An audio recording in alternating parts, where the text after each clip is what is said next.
हम आपने क्रूड के प्राइसेस को भी यहाँ पर जो है वो मेंशन किया है। हमने लास्ट वीक जो है वो लास्ट ट्रेडिंग डे में भी हमने देखा था, जो जिस तरीके से हमने देखा पेट्रोल और डीजल के प्राइसेस में भी जो है वो अब इंक्रीमेंट कर दिया गया है। लेकिन हम स्टॉक्स के लिए देखें तो वहां पर इतना ज्यादा कुछ इम्पैक्ट हमें आता हुआ नहीं नजर आया। अगर हम आईओसी की बात कर ले, आपका नजरिया क्या बन रहा है ऑयल स्टॉक्स को लेकर के? सो डेफिनेटली जिस हिसाब से ऑयल के प्राइसेस में एक इंक्रीज हुआ है, तो वो कंपैरिजन में इंडिया में पेट्रोल के प्राइसेस अभी भी ज्यादा इंक्रीज नहीं हुआ है। एंड मार्केट एक्सपेक्ट कर रहा है, या एक इंटरनल एक्सपेक्टेशन है कि और भी पेट्रोल के प्राइसेस इंक्रीज हम्म। होंगे, अराउंड 10 से 15 रुपीज और भी बढ़ सकते हैं। सो डेफिनेटली ये एक नेगेटिव न्यूज ही है ओवरऑल, अगर हम देखने जाएंगे तो इंडियन इकोनॉमी के पॉइंट ऑफ व्यू से। बट ऑयल मार्केटिंग कंपनीज का लॉस कम होगा, ये बोल सकते हैं कि लाइक पेट्रोल के प्राइसेस बढ़ेंगे तो जो उनके बैलेंस शीट पे जो इम्पैक्ट आ रहा था वो थोड़ा कम होगा। बट जब तक ये वॉर का सिचुएशन है कंटिन्यू रहेंगे, तब तक थोड़ा हम्म। बहुत तो लॉस उनको झेलना ही पड़ेगा। तो उसी वजह से इनमें अभी भी रिकवरी नहीं देखने मिल रही है। तो डेफिनेटली आईओसी या पीपीसी अन्य ऑयल मार्केटिंग कंपनीज हैं, उनको अभी फिलहाल अवॉइड करने की ही राय रहेगी। चलिए, ऑयल स्टॉक्स में फिलहाल अवॉइड करने की राय आपको दी गई है सर। नेक्स्ट हम यहाँ पर आगे बढ़े उससे पहले आपसे समझना चाहेंगे कि आपके रिकमेंडेशन में कोई स्टॉक्स रहेंगे ट्रेडिंग पर्पज से, फिर इन्वेस्टिंग पर्पज से, जिनको फोकस में रख करके चल सकते हैं या करंट लेवल पर बाय भी कर सकते हैं? सो ओवरऑल देखने जाएंगे तो डेफिनेटली एक ट्रेडिंग के पॉइंट ऑफ व्यू से नेगेटिव न्यूज फ्लो ही देखने मिला। सो ट्रेडिंग के हम्म। लिए रिकमेंडेशन नहीं रहेगा, बट लॉन्ग टर्म इन्वेस्टमेंट्स के रिकमेंडेशन में एक जो स्टॉक रहेगा वो एक फार्मा कंपनी में से रहेगा। ओवरऑल हमने देखा कि फार्मा सेक्टर को जो यूएस का ट्रेड वॉर था उसमें भी कोई मेजर इम्पैक्ट नहीं देखने मिला। ना ही जो ईरान इसराइल का वॉर है उसके वजह से फार्मा कंपनीज को कोई इम्पैक्ट दिखने मिला।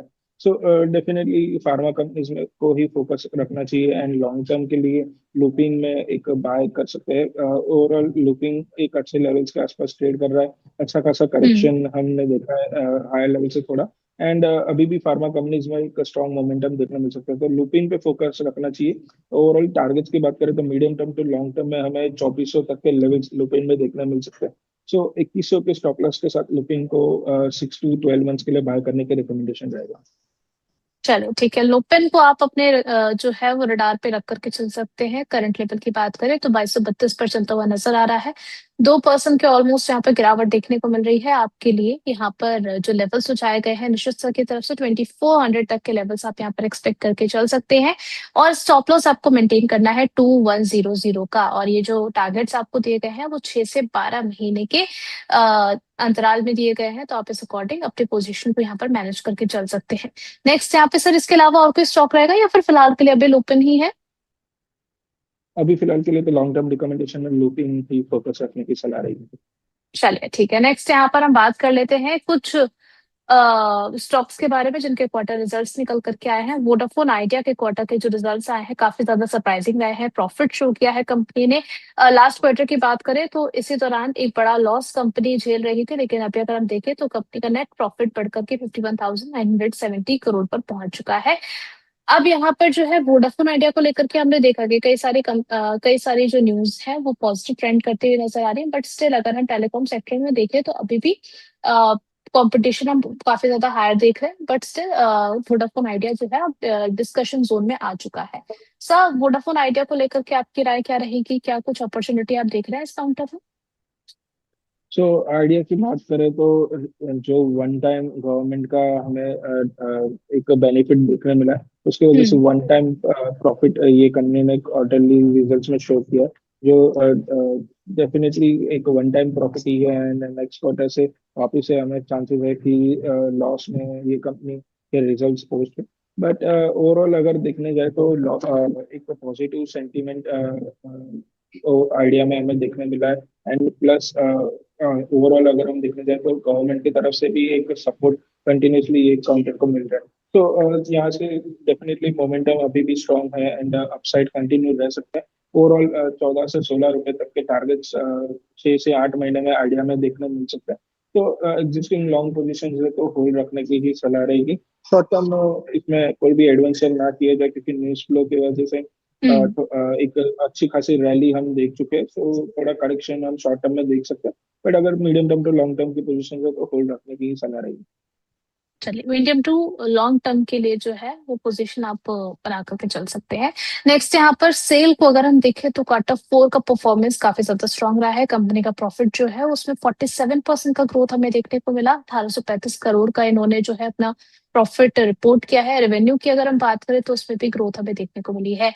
सर, सेल को लेकर के आपका नजरिया क्या रहेगा कि इसमें करंट लेवल से कोई अपॉर्चुनिटी आप देख रहे हैं? 189 पर चल रहा है और 1.5% से ज्यादा की गिरावट है।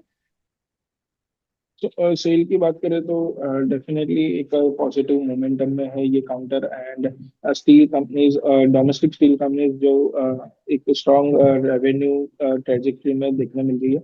जेएसडब्ल्यू स्टील हो, सेल हो, टाटा स्टील हो, तो डेफिनेटली इन पे फोकस रहेगा क्योंकि जो डोमेस्टिक डिमांड है वो कंटिन्यूअसली हम्म। स्ट्रॉन्ग है। इंफ्रास्ट्रक्चर के डिमांड हो या ओवरऑल एक्सपोर्ट्स की भी डिमांड है, तो वो स्ट्रांग है, तो उसकी वजह से स्टील कंपनीज को एक बेनिफिट हो रहा है। प्लस कमोडिटीज की साइकिल चल रही है, ओवरऑल कमोडिटीज मेटल्स एक स्ट्रांग अपसाइड में, सो इसी की वजह से एक फोकस में अभी भी सेल में रख सकते हैं।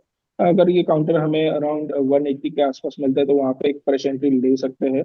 Definitely metals medium term to long term में एक अच्छे रिटर्न देते हुए हमें मिल सकते हैं।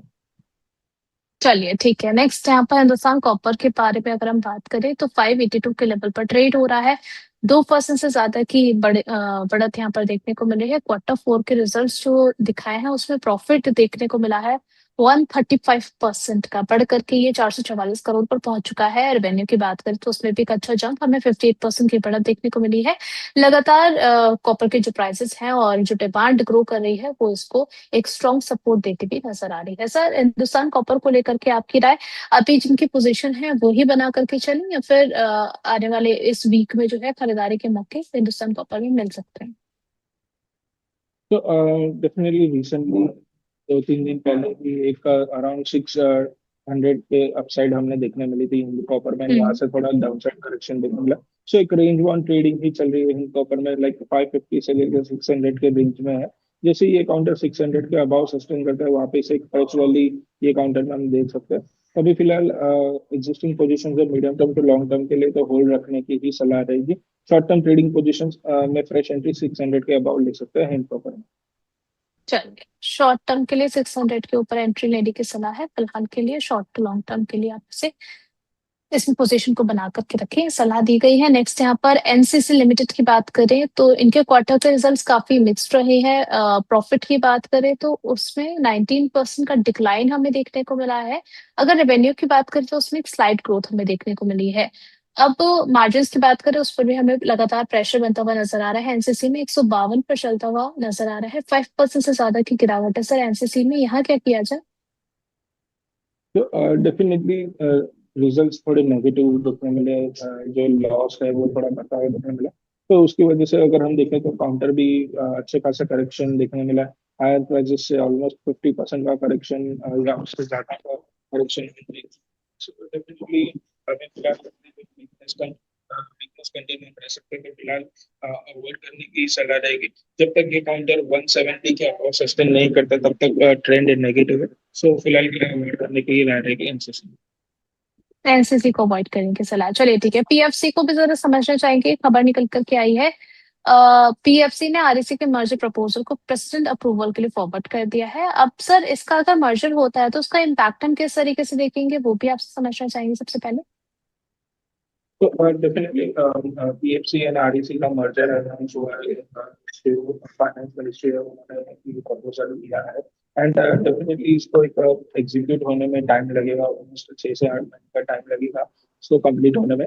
एंड कोई भी मेजर स्ट्रॉन्ग अपसाइड इस काउंटर में अभी फिलहाल तो नहीं देखने मिल रहा है। जो रिसेंटली एक हाइस बने थे वहां से वापस से करेक्शन भी देखने मिला। तो डेफिनेटली पीएफसी को अवॉइड, पीएफसी आरईसी दोनों को अभी फिलहाल के लिए अवॉइड रखने की सलाह रहेगी।